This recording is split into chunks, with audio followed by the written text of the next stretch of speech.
This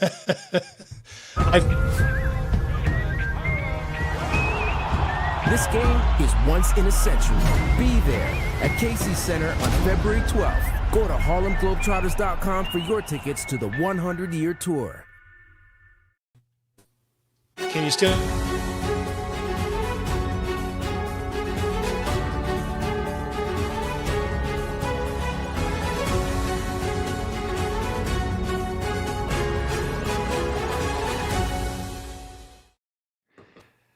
Yeah. Can you still hear me? Oh, yeah. Yes. You can hear me? Yeah. Okay, and it sounds right? Yeah. I don't know what happened. I literally just got up, Just got a don't touch book, and anything. lifted up Just the sit computer. there. That was it. All right.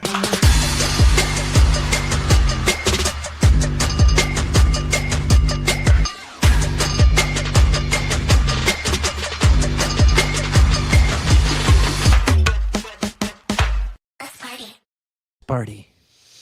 I'm Chris Williams. Join me weekly for the CW Pod on Iowa Everywhere, where I do a lot of sports business, the business of college sports, breaking down college football, and of course, intriguing interviews as well, weekly on Iowa Everywhere. Murph and Andy, talking sports and more, exclusively on Iowa Everywhere. From the Channel Seed Studios, here are Keith Murphy and Andy Fales. Murph and Andy on a Wednesday. Glad to have you with us here. We'll be with you for the next hour and 15 minutes. Coming up Friday, please join us live over at the newly renovated Westtown Tap in West Des Moines. Some of you are out there on the patio tour. We won't be on the patio Friday. Be inside, get a look at the new place. Join us if you can, if you're free on a Friday afternoon. Maybe take a long lunch break. Just start the dinner break early even. Or that, yeah, that's fine. What gets done on a Friday afternoon anyway? Guest House Tavern and Oyster in West Des Moines sets the table for today's sports and more. Coming up, welcome to the Big Ten.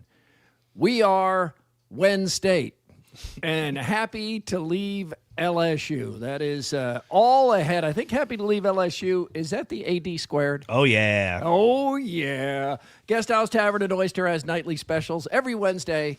That's today, Walleye Wednesday. Now, high or low since the last show. Presented by Wealth Charter Retirement Planning and Tax.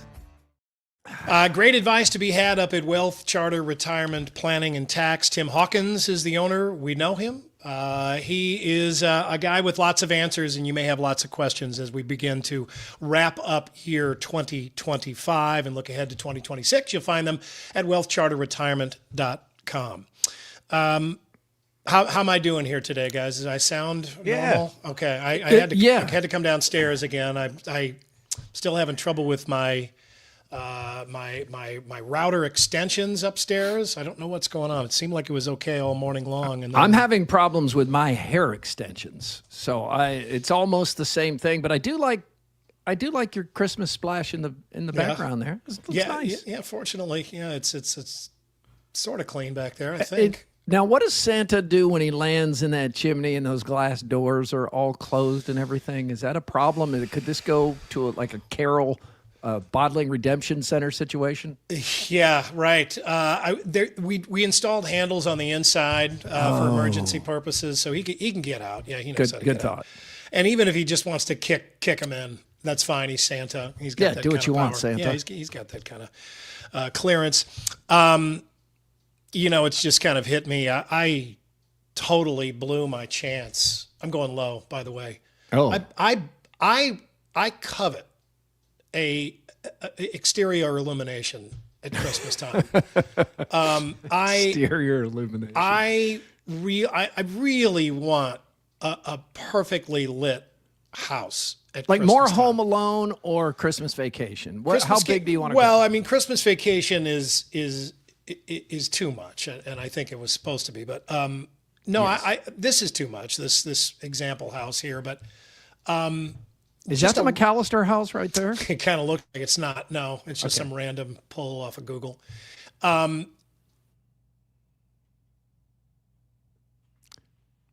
Uh-oh. That's it. That's you too. You lost Andy as well. Yeah, yep. All right. I wanted to know where this was going. Oh, look. Look how he's frozen. Oh, there. Now he's back. Yeah, I'm back. Yeah, I didn't touch anything. Hear me? Okay. Yeah. Yeah. All right. Yeah. Well, I want a really well lit house at Christmas, but I blew it. I missed my chance. I had all kinds of warm weather. We went on and on. Ed talked until he was blue in the face about what an incredibly warm November we had. I had all those opportunities to get out there and do the lighting. Exterior illumination. Yeah, and I blew it. And now it's too late. It's too late, man. Why is it too late? I'm not putting up a ladder out there with all this snow and ice out there. There's no way. Come I'll on, break my tether neck. yourself to the ladder. Yeah. Oh my God. There's no way. I mean, I blew my chance, so I'm gonna have to find a way to do some kind of lighting, but it's not going to be pleasant. Certainly, it's going to fall short of my dreams. Yeah, of your dreams. I'll bet your house looks great. We'll look great anyway. Inside, but it's great. Yeah, inside it's great. Outside.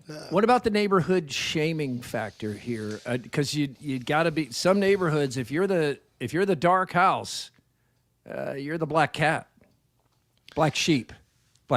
Yeah, right. I mean, people wonder what's going on. You know what do they have against Christmas? What religion are they? What country are they from? Grinch fails. Are they the Grinch? That kind of stuff. Yeah. I now you can see the Christmas tree inside from the street. You can see that, so you know that we're in celebration of the season. But I wanted. You're not Scrooge.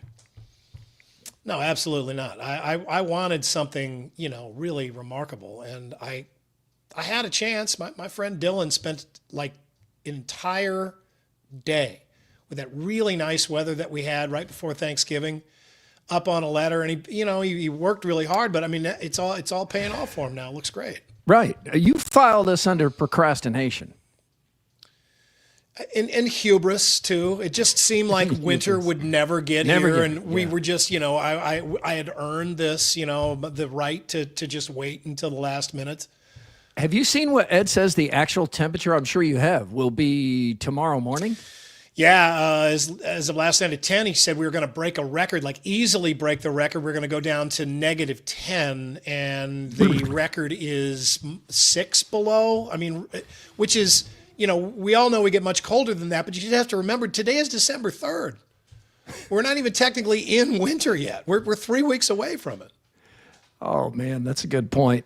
I'm going high. I mentioned that in the downsizing, found the old box of VHS tapes that my parents collected over the years, and they kept way too many tapes, but I'm going through them and also grabbing some old VHS that we still have at WHO 13, sending them into the digital system so some of this exists somewhere.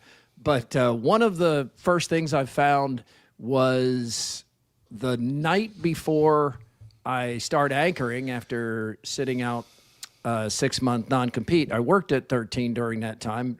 Among other things, I made the Bears snarky cards on Beat the Bear, but I worked and produced during that time but couldn't be on the air.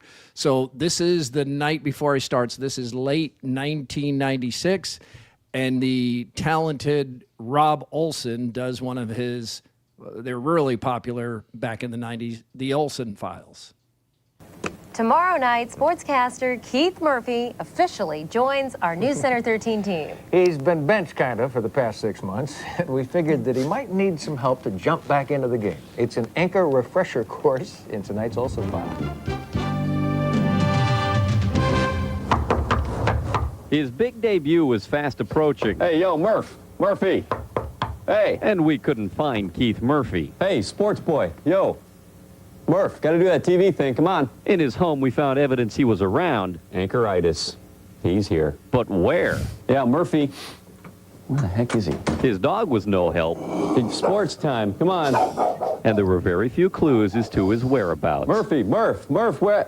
Hey, a tramp. Oh, forget Murphy. This is cool. Murph? It seems Mr. Murphy's a little nervous about coming back to work. Keith, it's time. I just can't do it anymore. I can get you through this. We'll do it together. Okay, bring it. Deep. Come on. Deep. No. From the gut. Deep. No. Come on, like you mean it. Come on. Come on, you can do it. 110%. Give it. Come on, there's no I in team. One more. Let's go. Okay,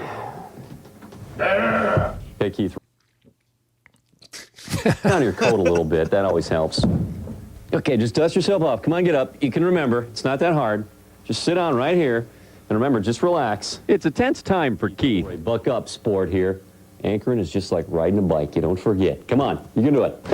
Time to get back in the saddle. Oh, yeah. It's all coming back to me now. Time to prove talent has no expiration date. This is easy. This is easy. That there's no statute of limitations on skill. That's Murphy's Law. Oh, yeah, he's ready. Rob Olson, News Center 13.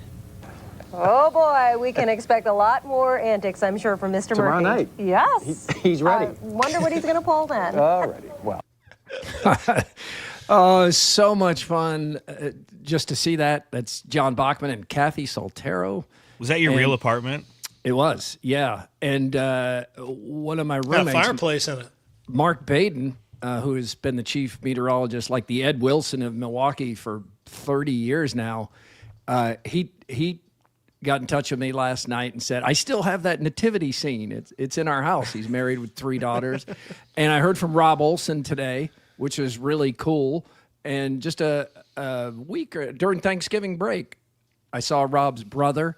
He was on his way to an Isle Wild game, and really nice guy. So just to circle back and get all those memories, I remember that being funnier in my mind at the time. And Andy, I know you experience this too. You watch an old tape, and I guess this is good because you feel like progress is made, but it's kind of hard for me to watch some of this old stuff, and some of it I'm just, that.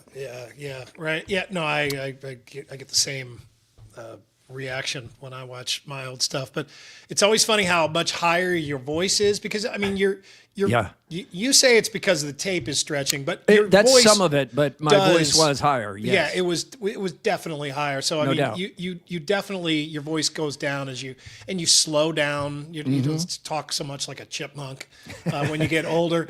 But I've heard so many stories about Rob Olson and what a great feature reporter he was. Great reporter, period. But yeah, really, Olson really File was really popular. I don't think I've ever watched a whole Olson File, and I know he did some that were just really inspired. And Lee Rouse, our chief photographer, always describes him as Niles from Frasier. And that's what he looked like there. That was a good description there. And that was cool to see. But also just like the vertical hold. You just, it's so obvious you're watching 90s TV technology, or probably even 80s TV technology. And it's your VCR I'm using to dub some of these old tapes. Like I found my parents had the first Sound Off on VHS. So I dubbed that in. I put it into the 13 digital system just so it's there if anybody ever wants it as some kind of historical archive. Because then we also had this NBC forced tape format called M2. So there's like a 10-year period where there's so much missing because there are no M2 decks anymore. There's no way to get parts for the M2 decks, even if you have one. So that's when everybody else was on beta. NBC decided, no, our stations will have M2. Which was kind of like VHS and kind of like Beta, but not like either one of them. It was definitely higher quality than VHS, but not as good as Beta. Yeah, no, everybody should have just gone to Beta. But then remember, like there were two types of Beta tapes. There were the small ones that you would carry around and that everybody used at home if you had a Betamax. But then the commercial Beta tapes. There were two sizes. They were huge. They were like the size of a cookbook. They were just these giant platter tapes that would go into this huge player. But again, they had really high quality. I don't understand why everybody didn't just go with those. But then they ran out and we went to another format called DVC Pro. And those decks are all dead now. Yeah, those are all, you can't even find parts to fix that stuff anymore. And using your VCR from home, because as crazy as it is, there's not a VCR deck left at WHO 13. The engineers looked around because there were dozens at one point. And I think about the amount of VCR decks that I just pitched or threw away or donated over the years because they became increasingly useless. And we couldn't find one. So, Andy, do you have a VHS deck?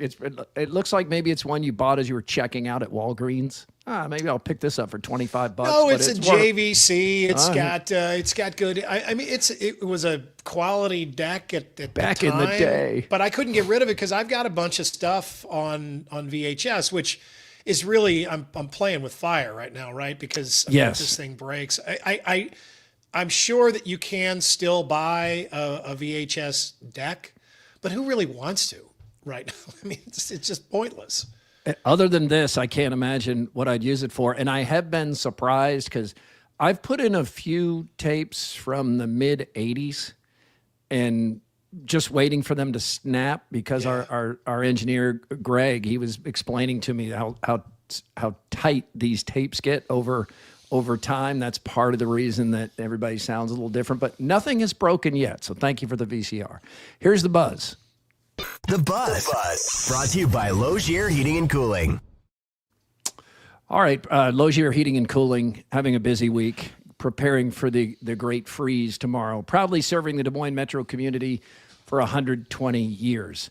Tom Izzo and Michigan State welcome Ben McCollum and the Drake transfers to the Big Ten Conference. This is a tough way to start Big Ten play for McCollum and the Hawks. Michigan State was undefeated. Breslin Center is a tough place to play. A lot of good Iowa teams have lost there. Some have been blown out there. And that's what happened last night. Michigan State wins 71-52, plays all its backups down the stretch. This wasn't in question at all in the second half. And I'm not surprised. This is a tough I wouldn't panic over this. I wouldn't overreact to the point of, oh gosh, bad season ahead for the Hawks. No, this is a place where many a Fran McCaffrey team went and got throttled, and he's still a really great coach. He's been there for a long time. Maybe is not where he used to be, but it's still a tough test. And I mean, this is the Drake team of last year. Only probably not as good as the Drake team last year because it doesn't have Daniel Abreu, who was a really good player. And you saw Drake in the tournament beat Missouri, but then when they advanced on, you saw, this is a team that it's missing some elements. It's missing size. It's missing guys who can create their own shot.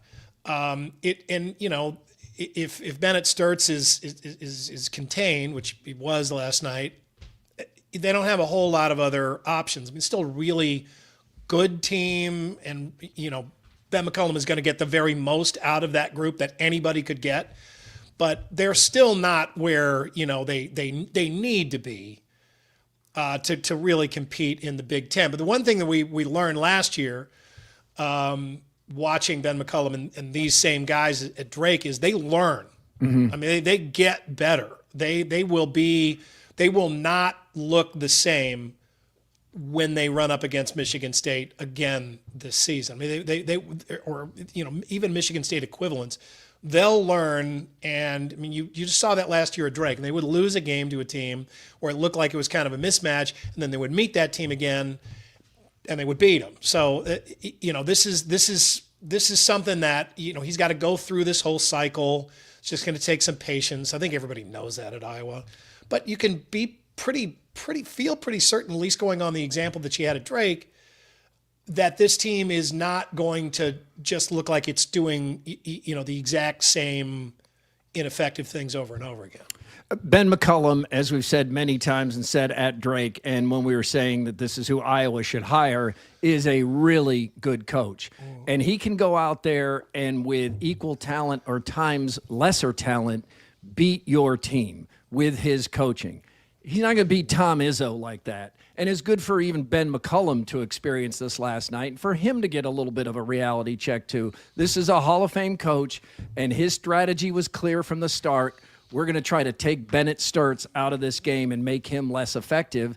And Iowa doesn't have a lot of options if Sturtz isn't scoring. Now, he ended up with 14 points, but he was out of his game. They don't have a bunch of other scoring options. They were killed on the boards by a taller, bigger team. And Tom Izzo is a really good coach. But just to show you how not surprised I am by any of this, John Sears doesn't gamble, doesn't bet on sports. And he said to me Monday night, John Sears said, I don't gamble, but if I did, I would hammer Michigan State -5. Are you kidding me? No way Iowa comes within 5 in East Lansing. And, of course, he was right. It was 19. It felt like 30. But that line was crazy. You had 2 7-0 teams, but Michigan State is clearly better than Iowa. There is going to be a game this season, though, where, it seems like Drake doesn't have a chance of – the dogs are wrestling. Oh, that's the dogs. I thought that was your stomach. They're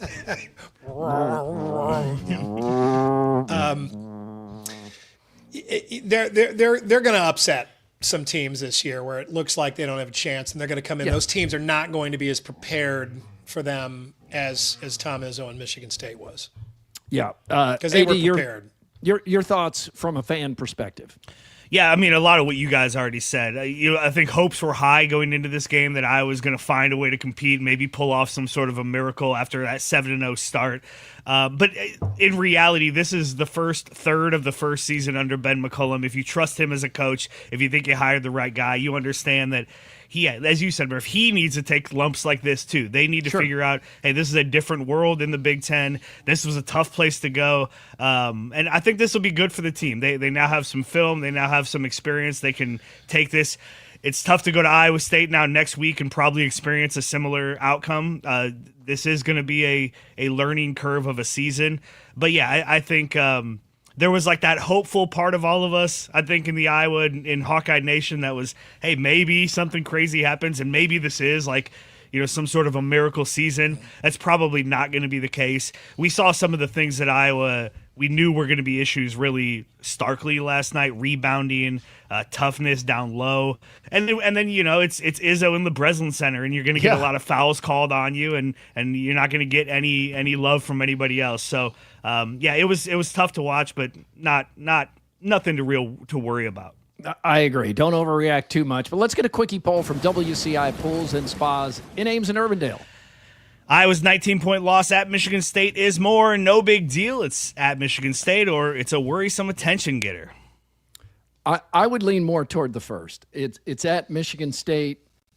It's both, of course, as many of these quickie polls are. I don't know about worrisome, but it's an attention getter. It's not going to be easy, and there's only so much Ben McCullum can do. He is a really talented coach.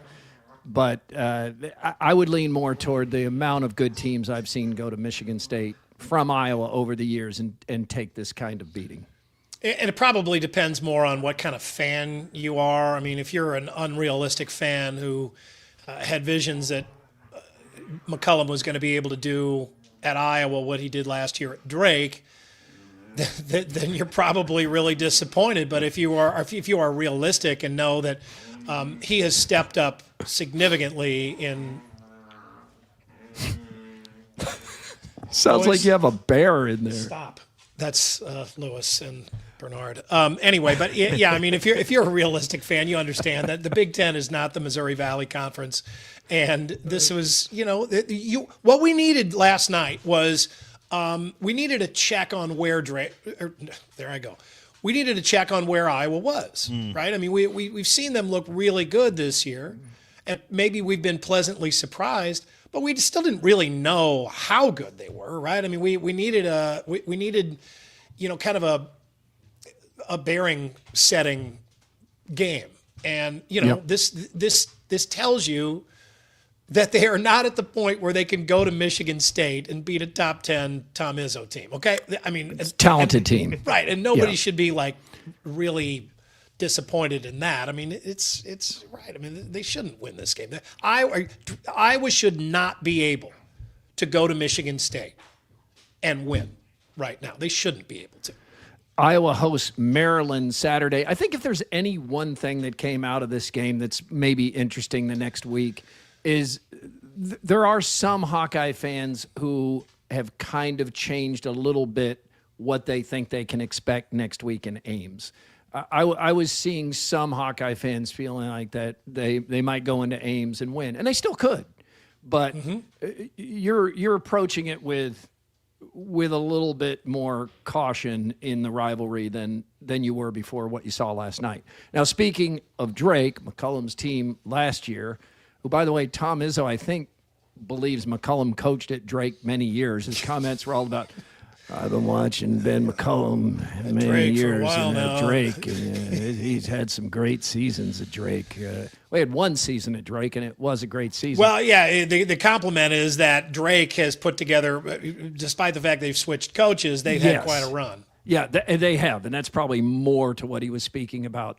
But Drake, under Hendo, wallops Western Illinois last night, 108-57. The guy shooting the ball, if you're watching, video courtesy of David Warrington at WHO 13, Braden Applehans, he sets the new Drake record for threes in a game.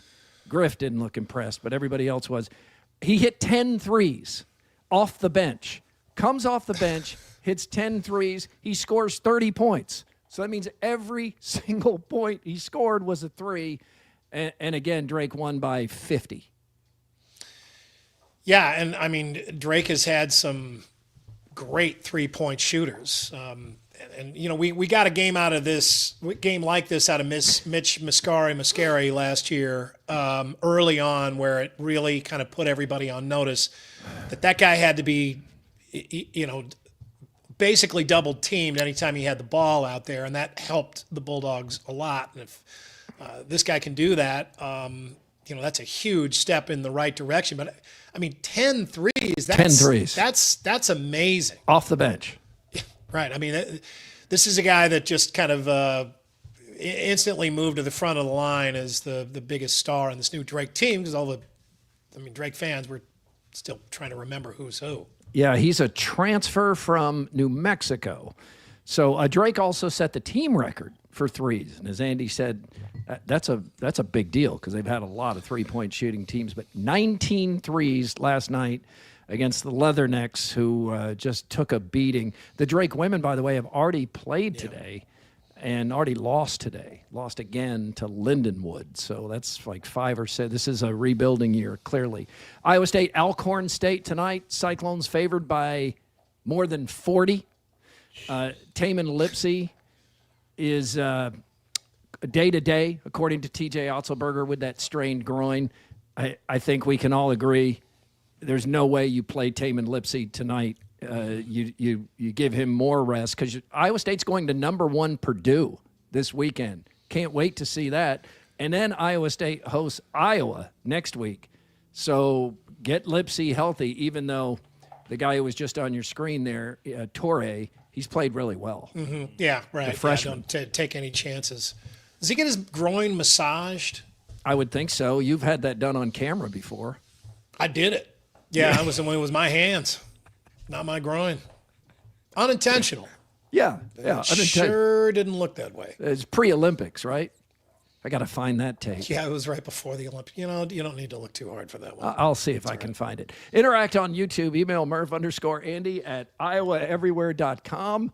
On X, it's Murph_Andy. It's all powered by Cellular Advantage, now serving customers of U.S. Cellular and T-Mobile at all 35 Cellular Advantage locations. All right.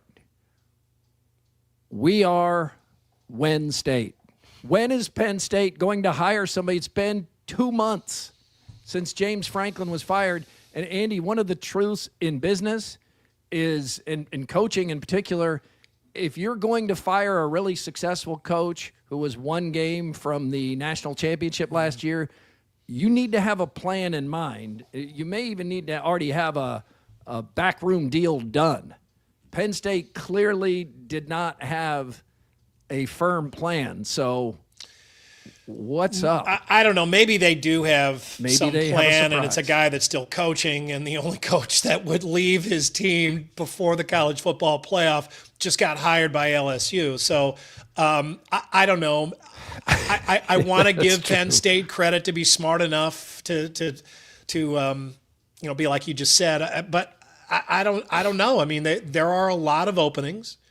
There are not a lot of guys that can fill some of those openings, and Penn State is one of those openings that you just can't hide. I mean, they just fired James Franklin, who immediately got snapped up. So this has got to be, someone off the top shelf. Yes. And those guys are either coaching a team in the college football playoff, or they are Urban Meyer and Nick Saban. And I thought for a while that maybe Penn State had a plan that was going to make all the questions go away. Like, this whole time they're waiting for the end of the season and they have this deal done with Urban Meyer, or maybe even the far-fetched circumstance of Nick Saban. But clearly that's not the case, because they went after Kalani Sitake at BYU, which you can understand. And Sitake talked about it yesterday. So finally, I just want to express my love to all the fans.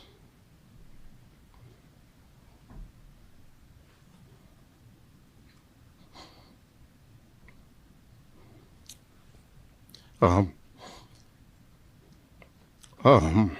wife said that the last day or so was probably one of her favorites.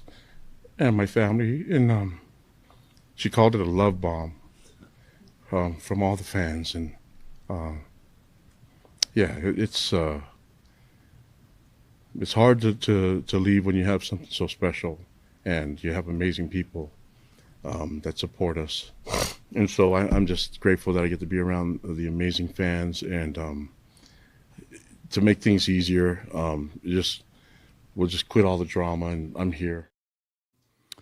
It's like the anti-Lane Kiffin there. And of course, he's well taken care of. BYU stepped up, more money, more years. He's a really good coach. He's beloved. There's video out there of when he makes the announcement to his players that he's not going anywhere, and they go bananas. I mean, they're really excited. And BYU is one of those sneaky, rich schools. Like, they have a lot of money really in this NIL world.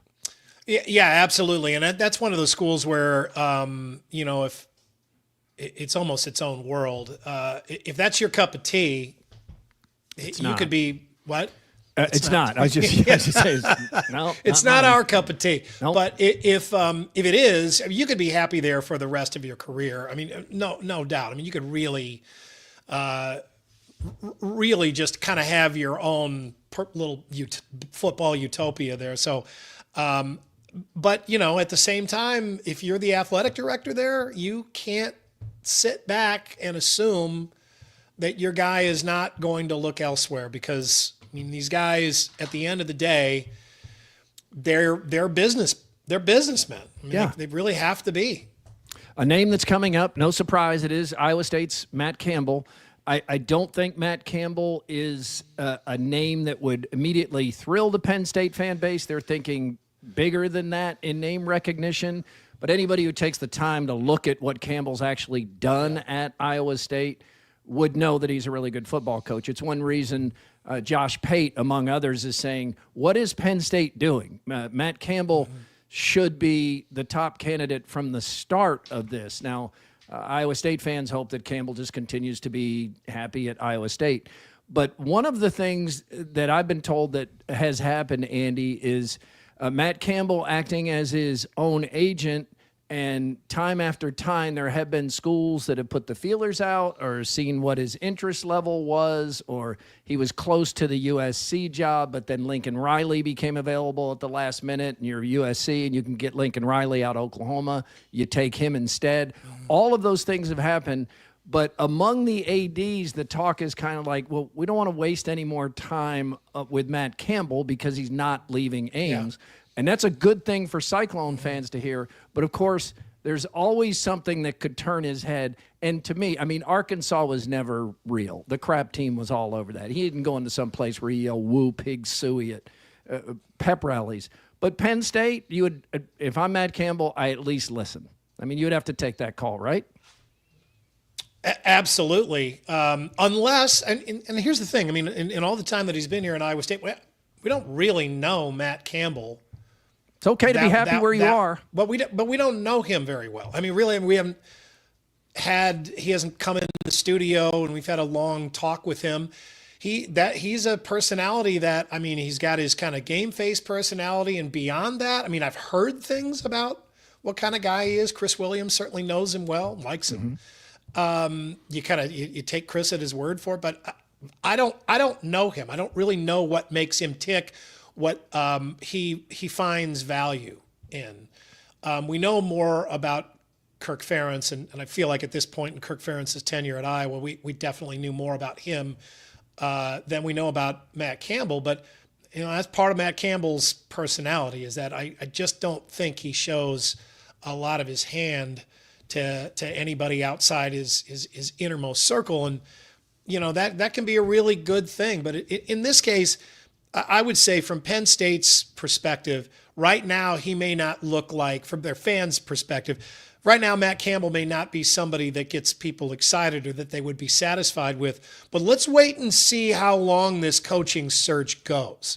Let's see where some of these other coaches, some of these other names that maybe they have high on their wish list, where they end up. If Nick Saban comes out and says, I am not going back to coaching, I'm just fine where I'm at. If Urban Meyer comes out and says, I'm not going back to coaching, I'm just fine where I'm at, and some of these other guys who are on short lists start going to other schools, man, that fan base in Happy Valley is going to stay.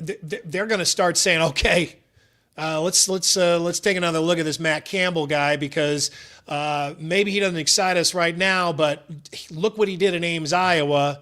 What could he do in State College, Pennsylvania? I mean, think about, you could make that jump if you're a fan, and all of a sudden your options are running thin. You could do that math in your head and make it make sense. You could say Matt Campbell, given the resources that he would have here at Penn State, could take us where we want to be. Look at Iowa State; they're 8-4 again, and they're in the Big 12 and in Ames, Iowa. And that 3-game winning streak looks a lot better to fans than when it was 5-4 with a 4-game losing streak. It all is a little bit easier, but it seems like Matt Campbell is really happy and content at Iowa State. If I'm a fan, my biggest concern is just the discrepancy in money being distributed to the Big 12 versus the Big 10 and SEC. You can't ignore that. LSU is currently paying 3 head football coaches. There's no money in college football. So so absurd. Yeah. So Lane Kiffin, $91 million.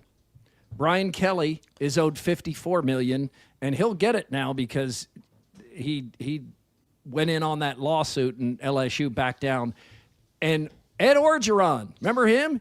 No. He's still being paid. He had a $17 million buyout. And Ed Orgeron is proof that you can win a national championship at LSU. Many different coaches have done it. What Lane Kiffin had a chance to do was truly remarkable. That's win a national championship at Ole Miss. Andy wanted to run this by you. You can win a national championship and get fired. Yes. Too. Right. Was a year later? A year or two later, most, yeah. I mean, winning there once is not that you ain't done clearing that bar. Satisfied NCSU fan put this out there. He said, imagine you just woke up from a 10-year coma and you're checking on college football. Bill Belichick is coaching North Carolina. Indiana is 12-0. Pac-12 no longer exists. Deion Sanders is coaching at Colorado. Vanderbilt is a 10-win team and just convinced the number 1 quarterback in the country to go to Vanderbilt over Georgia. There's a 12-team playoff. College football 26 is coming back on video games. Texas and Oklahoma are now in the SEC. UCLA, Oregon, Washington, USC are in the Big Ten. UCF, Cincy, BYU, ASU, Arizona, Utah, and Colorado are in the Big 12. SMU, Cal, Stanford are now in the ACC. 7-5 Duke is in the ACC championship game. And Alabama may miss the playoff for the second year in a row. That's a lot to unpack. That's a lot to unpack. That is, well, and some of those things are truly mind-blowing. Yes, some of them are nonsensical. Like right, some the of where we've gone. West Coast teams in the ACC. Confluence is the official beer of Murph and Andy and Confluence Brewing. Taste, quality, craftsmanship. And a variety of beers that will turn your brain into a pretzel as you try to pick one. I don't think that is an official slogan. See, taste, quality, craftsmanship, that's a slogan. Variety of beers that will turn your brain into a pretzel, that's not an actual Confluence Yeah, the slogan. menu looks like a phone book in China. Also not a slogan. These are things that you're making up. Let's get some more.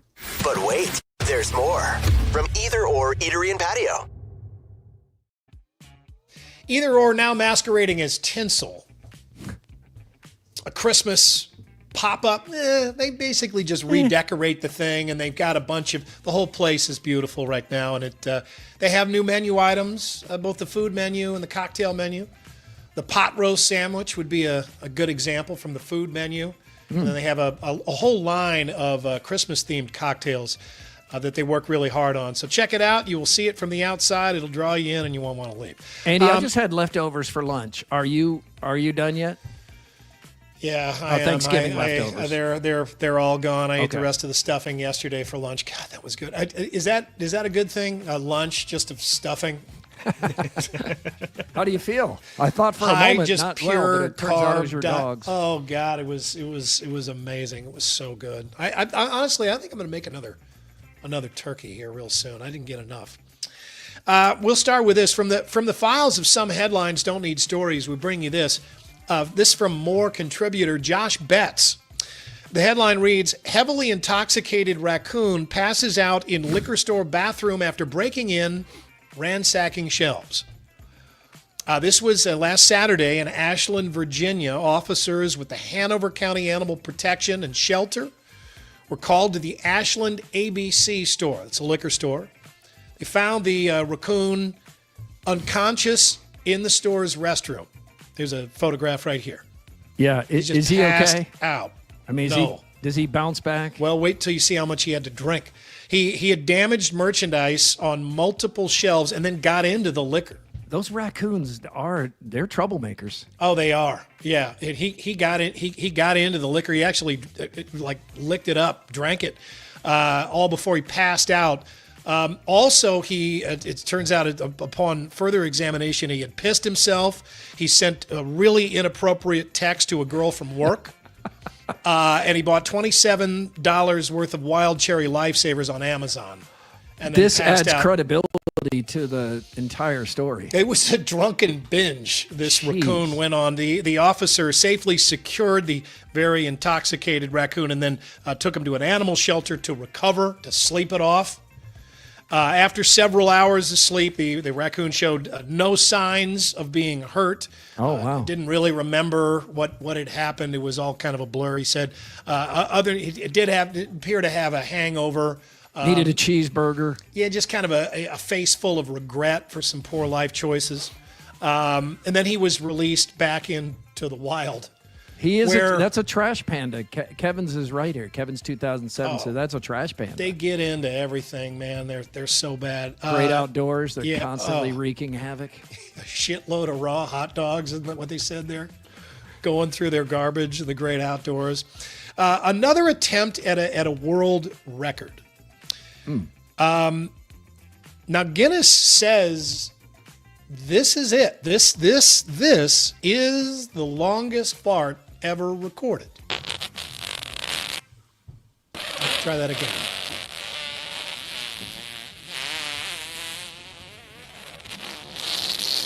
He's on a talent show. See him lift the leg there. Cae ronronea. He's really lifting that leg. Kind of control. Yeah. No pares. Incredible control. Can't let it all out. Real slow. Está al mango. Got a bowl cut. Potencia. Esto no es joda, chico. Amigo. Balance. No pares, no pares. No pares, está rompiendo el récord Guinness, no pares. Ay. Amigo, 40 segundos. 40 segundos de pedo, chabón. They say that's the record. That's 40 seconds. Now we have witnessed Mr. Methane go a minute before. We're fans. Do you think there was too much break in between? Like when there must be. I mean, does that tiny have to be little breaks. Yeah, I don't know. We'll have to kind of get back into the Mr. Methane. I didn't want this entire segment to be, all farts. But has been before. But we've watched Mr. Methane. We're fans. Demonstrate his skills. I mean, and he's got the timer right there. So I don't understand why he doesn't get the same recognition. I don't know either, because is there anybody in the world that has shown more bunghole control than Mr. Methane? I mean, he farts along with popular music. He's a true in the talent. air tonight. He's an artist. The Miami Vice theme, all that kind of stuff. I mean, he is. But apparently he's not good enough for Guinness. That guy is your new record holder, world's longest fart. A Chinese men's clothing company is facing backlash over a laundry tag. You know, the little tags that tell you how to wash it. Now, what this says, it's in Chinese. It says, this is a coat made by Gu Zhao Keng Zhang Garment Company. Okay. And this tag says, please give it to your beloved woman. She knows everything. In both, it says it, then you flip it over, it says the same thing in English. And a spokeswoman said they noticed many male customers were ruining clothes by washing them wrong.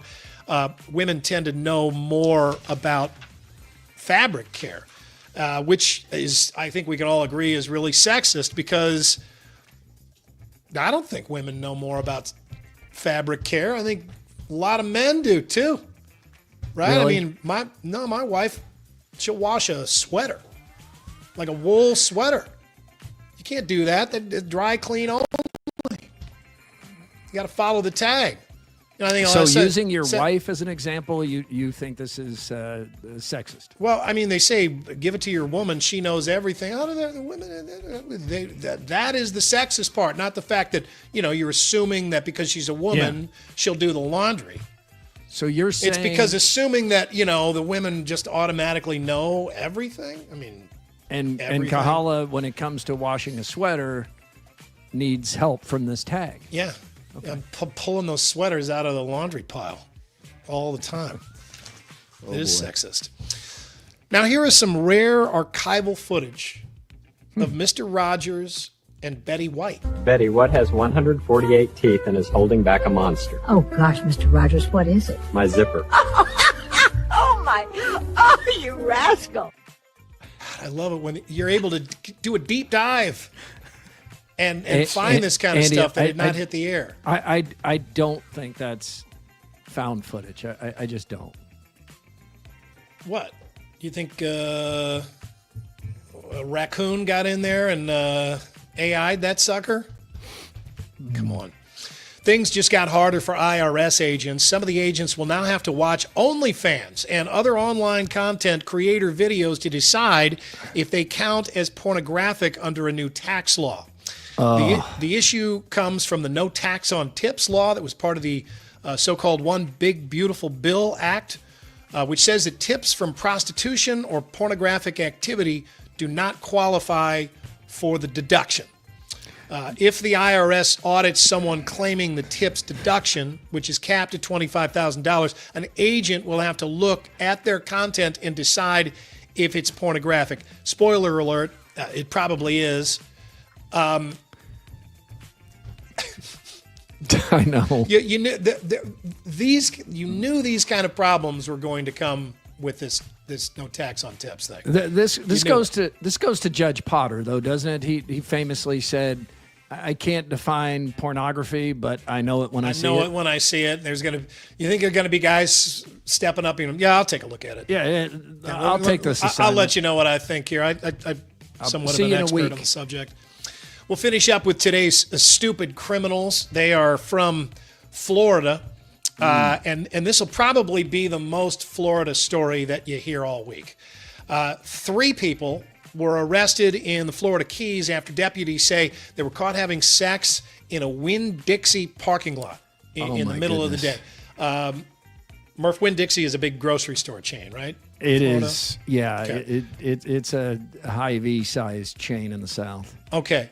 Well, they're in the parking lot in the middle of the day and going at it. 3 people, I said that right. Deputies called to the store lot around noon on Saturday, where they found all 3 people engaged in sexual acts.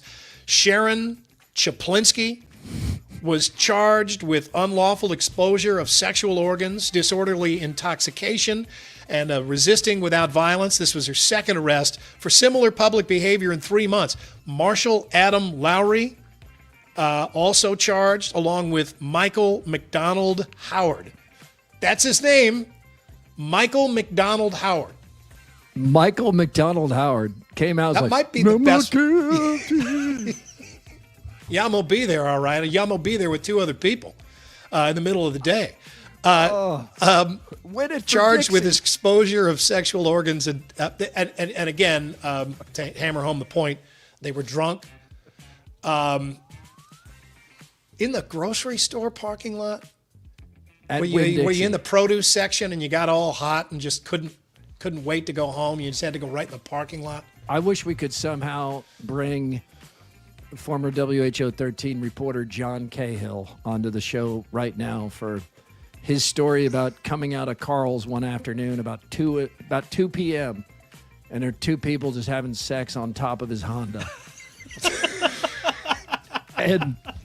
And you know, John about that story. Yeah, you know John Cahill. He's just like, hey guys. I'm sorry to break this up, but you're on my car. Could you move to the next car?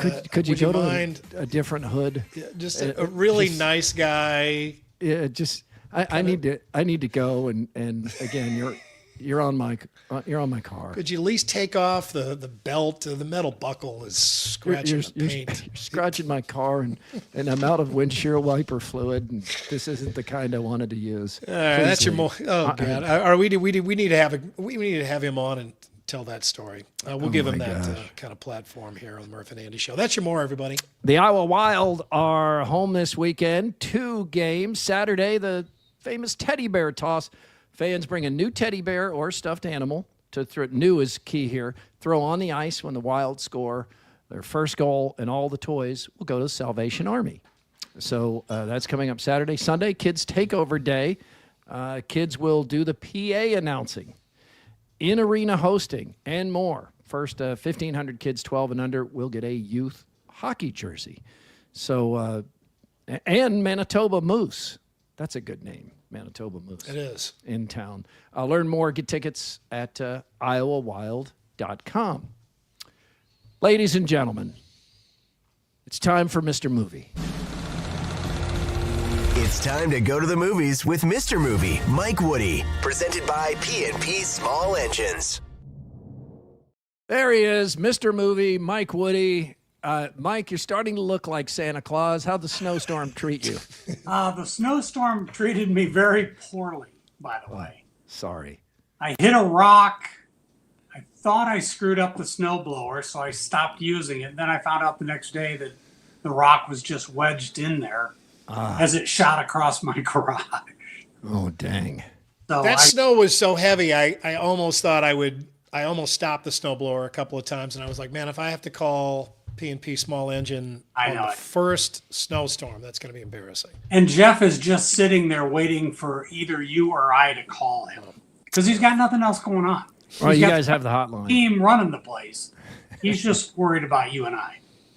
Mr. Movie joins us for our out-of-the-box topic, and this week it's world-famous director, acclaimed director Quentin Tarantino, and he has listed his top 20 movies of the 21st century. And it's an interesting list, to say the least. at number 2 is Toy Story 3. I stopped at the second Toy Story. Both the first two were really good, and I know they've carried that on too long. But Mike, Toy Story 3 was really good. Yeah, it was really good. Okay. I mean, they've all been really good, but Toy Story 3, I mean, you're not expecting that out of the third installment. Okay, so that was good. That's Tarantino's second movie. So we asked for Out of the Box to pick one movie from his list, and I'm going to go with Moneyball. I was surprised that Tarantino had Moneyball in his top 20, but there were some surprises. But I had read the book. I didn't really understand how this would be an entertaining movie. I knew it would explain something I've kind of come to loathe about baseball, which is the reliance on data and analytics to change the game. But having read the book, I couldn't understand how this would be an entertaining movie, but it's a really charismatic performance by Brad Pitt. And Jonah Hill is really funny. And Philip Seymour Hoffman is great in a brief role as the A's manager. Was it Art Howe, Andy? Art Howe, yeah. Yeah. So the whole movie, I found it really entertaining. It's one of my favorite sports movies. So it was a surprise. I still don't like what Moneyball has done to the game I love, but I do like the movie. So I'll pick that out of Tarantino's list. It was a crazy list. It is a crazy list. I think if it's anybody but Quentin Tarantino, no one is paying. Everybody is just balling this thing up and throwing it in the garbage. But it's Tarantino, so you have to be like, I need to think harder about this. I don't think I would put any of the movies on this list in my favorite or even my top movies I think are the best of the century. Yeah, like I loved Dunkirk. I did, but most people wouldn't have that near the top of Christopher Nolan's canon in this century. Zodiac was really good. What I see here is, with the exception of Moneyball and the School of Rock and Toy Story, is a whole bunch of movies that I didn't want to see twice. Right? I mean, dark good movies. Yeah. Like even Mad Max Fury Road. I mean, that was really good, but I don't want to see it again. I've seen that one several times, but yeah, I get your point. Just too much. Yeah, too much. And honestly, I'm going to go with his number one pick here, which is absolutely a movie that I did not want to see more than once. But I saw Black Hawk Down in the theater. It was really good. It was really intense, right? I mean, you got through that and you felt like you had survived the movie, right? Rather, more than you had enjoyed it. It's really well done, and you knew that something that Tarantino was gonna have some kind of almost like a violence prerequisite for most of these movies on his list. But I think it's a great movie, but I do not want to see it again. I haven't seen it again.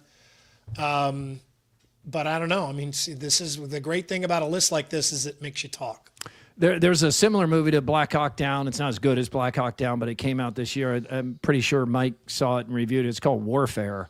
It's on a streaming service now. It is excellent. And I mean, it's hard to breathe at times. It's based on a true story. You see the real people at the end. But like, Kate and I were exhausted leaving the theater when we saw it. I don't want to sit through it again. I'm not going to watch it on the streaming. What do you have, Mike? Well, I misread this yesterday, so I don't know what Andrew's got there. I thought it was The Last Temptation of Christ, but it's The Passion of the Christ. And it is a brutal look at that event. And it's so well done. The rest of the list, honestly, I thought was crap.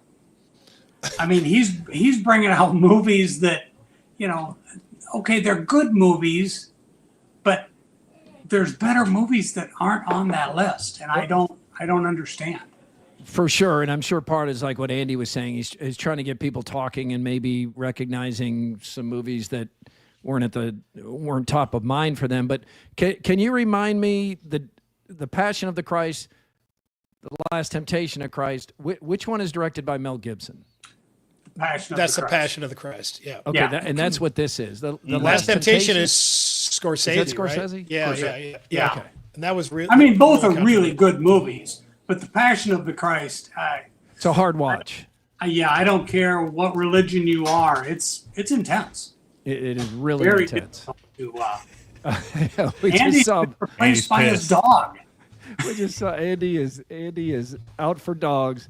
Okay, Passion of Christ. AD, what do you have? Yeah, about as different as you can get from the Passion of the. What was School of Rock? It's Jack Black at his absolute best. This movie was written for him. It's him with kids, which is great. It's him talking about and playing music, which he's so good at.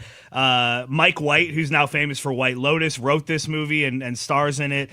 Sarah Silverman's good in this movie. Richard Linklater directed this movie. I've watched it. I watched it before I had kids. I've watched it since I've had kids. It holds up. It's a delightful movie. And again, it's Jack Black at his abs. I can't imagine him ever doing a movie. And I like him in a lot of things. I can't imagine him ever having a part that fits him as well as this one does. Yeah, it's this really is one entertaining. of those movies that if you're flipping through the channels and you see it, you stop because it's just that much fun. And these School of Rocks have popped up everywhere. I know they existed prior to this movie too, but we were at the Beaverdale Fest, and there was the local School of Rock on stage playing. And they're literally called that. Yeah, I think they probably took the name from that. But yeah, I mean, if you have kids in music lessons and that, like I do, I agree, Andrew. This is a movie the whole family can watch, and it's a good movie. Welcome news for movie theaters. Zootopia made nearly $100 million in the United States. Zootopia 2. But let's get to some reviews here with Mr. Movie. But first, I need a fact check here. You saw Wicked for Good again? Family stuff, holidays. Okay. Plus, you went My Place. I appreciate you doing that for me. You know what? I enjoyed it more the second time. It was really good. And Jeff Goldblum, who, obviously I saw him the first time, but he was so good in this role, he just almost reinvents himself. And I loved it. I really did. Goldblum's always interesting. Like he's really good in this movie. He's almost got a Christopher Walken type voice cadence to him that's always interesting. All right, let's get to some movies you saw for the first time. Rental Family, that's Brendan Fraser.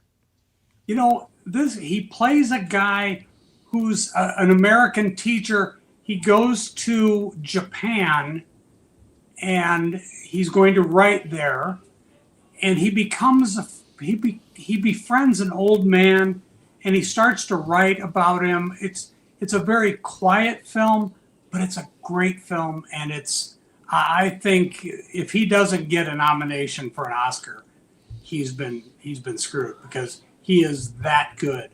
We walked out of the theater and it's like, you know what? We didn't know what it was, Rental Family. And we walked out thinking, you know what? That's one of the better movies I've seen all year. See, I the way you're describing it is a little more subtle than what I was expecting. I thought this sounded like something where the pitch in the boardroom went, and we'll get The Rock to play the guy who rents the family. But this sounds like it's maybe a little quieter. Yeah, it is quieter, and it's very touching and very heartfelt, the relationship that these two people have. The grade? B+.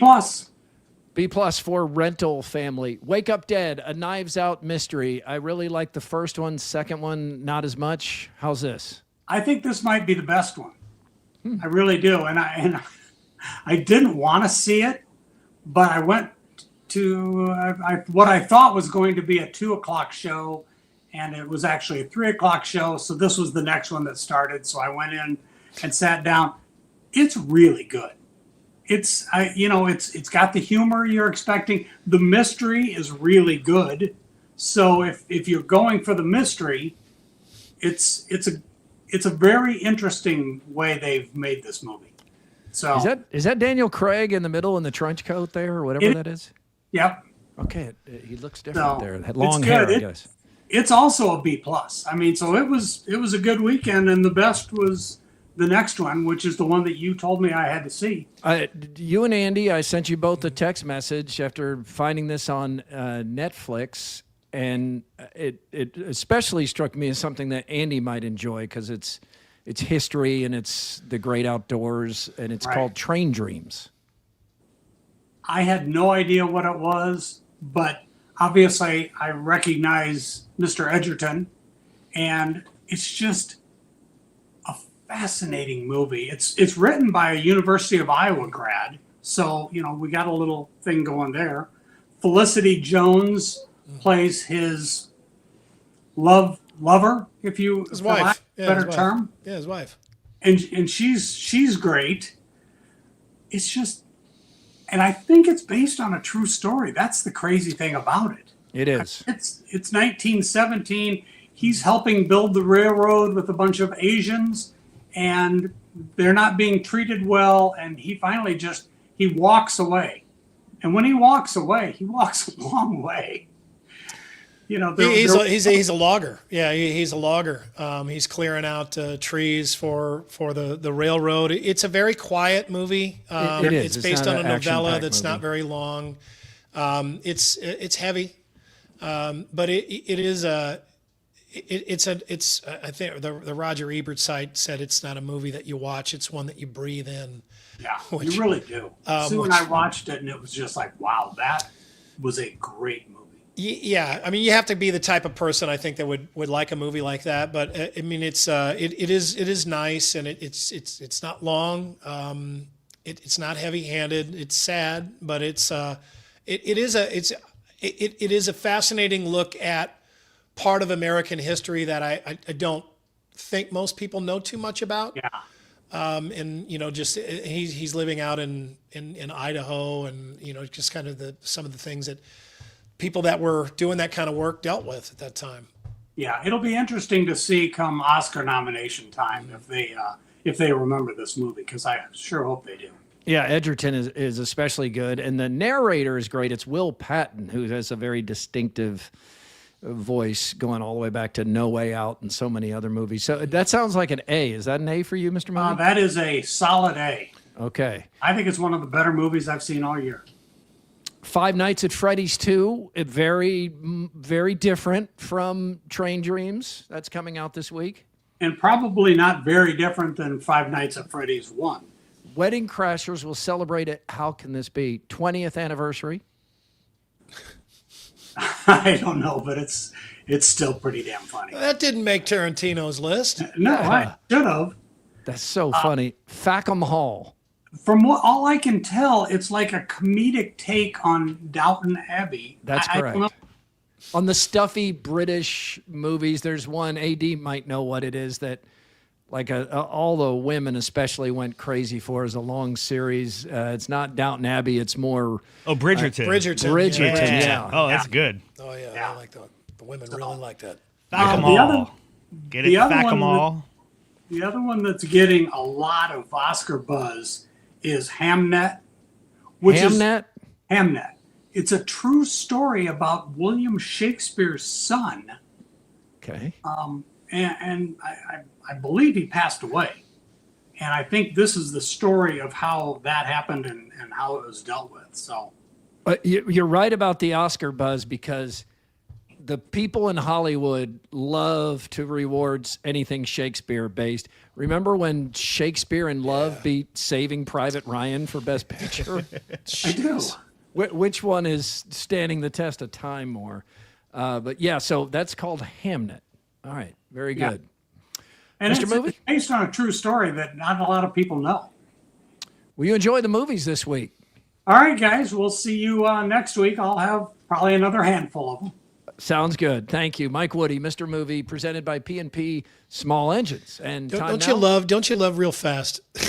He said, he was like, oh, I went to the movie. I thought it started at 2. Turns out it started at 3. That was fine. So I hung around a little bit longer and watched. Wouldn't you love to have that life where it doesn't matter, like an extra hour? Big deal. I mean, the rest of us, we're diving in and out of these chairs. You've just got you've got a little window of time, right? That's it. If you can't fit it into that window of time, you got to move on. You got to move it because you got something else you got to do right away. But I just ordered more popcorn. I just went out and had a drink and cocktail. just waited an hour. No big deal. Time for Throwdowns. Throwdowns. It's Throwdowns. Backed by Heartland Tire and Auto. Heartland Tire and Auto, more than just tires. If you wake up tomorrow and your car doesn't start, give them a call. Heartland Tire and Auto, Ankeny, Waukegan, Knoxville, Boone, and Crescent, an authorized dealer of both Firestone and Bridgestone tires. Murph, give Iowa's 8-4 season a letter grade. Ooh, I'll give it a B+. It might be a little bit on the high side, but it was 12 games of entertaining football for the fans, and Iowa was in every single game, including top competition, until the final minute of the game. And that is a big step forward for the program. So, yeah, you could drop the grade down by saying, yeah, but they didn't win any of those games, and they lost to the best teams they played. But I think considering the knock on Iowa was they can't compete, they can't even stay on the field with good teams, and they took Indiana to the end, Oregon to the end. I'm going to go B+ on a relative scale here. This would not be the grade you would give Georgia for the same schedule. Yeah, I can't add a lot to that. I give them a good solid B here. I think for the most part, fans were engaged. They had reason to believe that this season was not going to be remarkable, and then they were able to rally and do better than people thought, at least at the time. But then you get to the end of the season, and you do have people kind of looking back and wishing that the team was a little bit better. But yeah, a good solid B. All right, Andy, grade Iowa State's 8-4 regular season. I think it's also a B. I think you can there are parts of the season that were definitely an A, and then there were parts of the season that were an F. The difference was the part after the F, they rebounded into probably another A. So you balance them out, I think you get a B out of this. This was a good season for Iowa State. It really was. Again, the way that they started, it's really disappointing that they lost those 4 games. And they, you could say a team good enough to go 8-4 was good enough to win those 4 games and get really disappointed about this season. But again, that kind of stuff happens, especially in Iowa State. You're going to lose some games. Can you recover and put it back on the rails? They did, and fans were happy with it. So it's a solid B. They did get it back on the rails, so I'll go B-. But I think the 4-game losing streak just deflated the season so much that it was difficult to get everybody fully engaged again. They kind of did, but in that 4-game losing streak is an inexplicable loss to a really bad Colorado team. So I'm going B-, even though it was a 5-0 start with a win in Ireland over a rival and a win over Iowa, which is another big rivalry win for the Cyclones. But that 4-game losing streak kind of is an albatross around the whole schedule. All right, Murph, here's fair warning. 3 weeks from today is Christmas Eve. What percentage of your Christmas shopping have you completed? 0%. Uh-oh. I have completed 50% of it so far. I have some more to do. I need to. My mom told me specifically that she didn't want any Christmas presents. Do you think she means it? She probably does. She does mean it, but I still got to get her something. It just means that it's even harder now because I know it's got to be something that she will want, even though she has told me she doesn't want anything. That's where the Liquor King came through for us all those years, because getting something for Jenny's parents, they don't need anything, but they got the biggest kick out of that huge bottle of wine. So we would just go back to it every year. We'd be like, hey, it's another big bottle of wine. Look how big that bottle of wine is. Can you believe it? Oh, we can't believe how big that bottle Parents of wine is. love consumable gifts, too. Yeah, yeah. So do friends. All right, that's Throwdowns. All right, happy hour with Keith and Jenny is moving to Fridays. My day off moves to Fridays, so we moved to Fridays. Still 6:30 p.m. Be live Fridays at 6:30 p.m. So there you have that. Now the Andrew Downs audio drop of the day. We call it the AD Squared. Yeah, Game Day Men's Health. You can find them in Ankeny, West Des Moines, North Liberty, wherever you are. There's a game day near you. Start your New Year's resolutions early. Get into game day before the crowd, before the rush, and get your T levels checked. See what they can do for you in 2026. Guys, a big topic of conversation, obviously, is college football coaching buyouts. And one coach who took the money and never looked back, we talked about him earlier, Ed Orgeron from LSU. He got fired in 2021, took the money, has not coached since. Kind of what I think we all would say we would do. Yeah, I'll take that money and run. He talked about how it all went down in a way that only Coach O can. I'm so grateful of my time for LSU. That was my opportunity. You know, coaches got a shelf. Some coaches got 50 years. Some coaches got 12. Mine was 6. Good. I got to tell you, we had a meeting. Say, Coach, things are not going well. No shit. Ray Charles can see that, brother.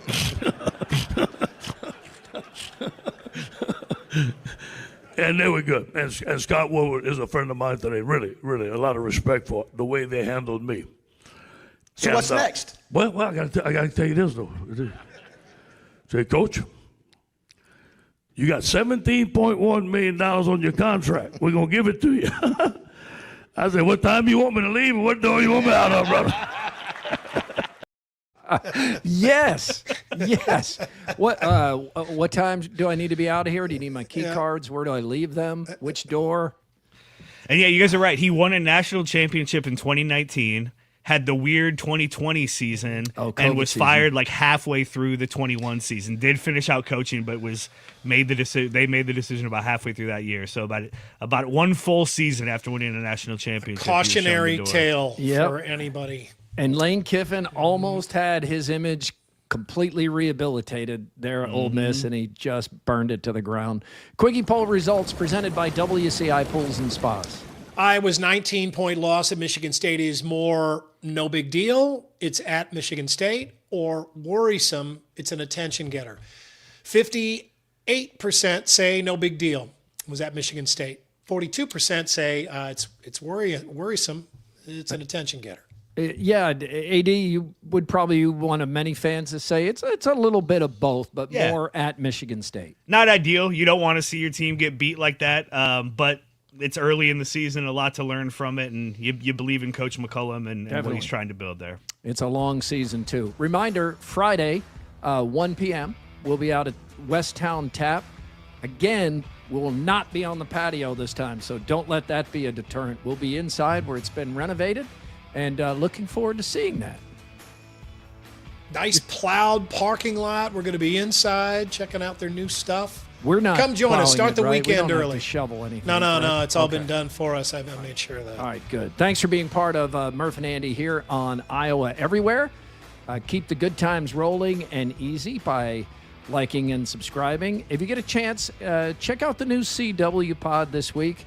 It's me mostly listening to Chris Williams as he describes what went into writing his new book. It's a long time coming, and he just finished it. So check that out if you get a chance. And again, we'll be Friday live at Westtown Tap in West Des Moines. Come by if you can. Start your Friday, start your weekend early. We'll see you then.